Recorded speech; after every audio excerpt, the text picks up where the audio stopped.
एक छोटे से गांव में एक मेहरबान दुकान वाला रहता था। उसका नाम रहीम था। उसकी दुकान पर हर तरह की चीजें मिलती थीं, जैसे टॉफियां, बिस्किट, खिलौने और स्कूल का सामान।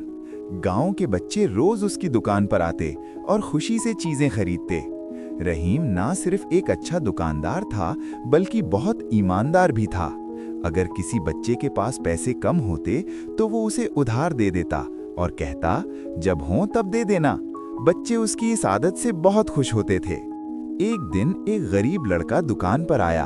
उसके पास पैसे नहीं थे, मगर उसे एक कॉपी चाहिए थी।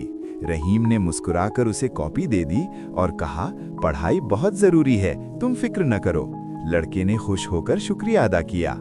कुछ महीनों बाद वही लड़का अच्छे नंबरों से पास हुआ और अपने जमा किए हुए पैसे लेकर आया।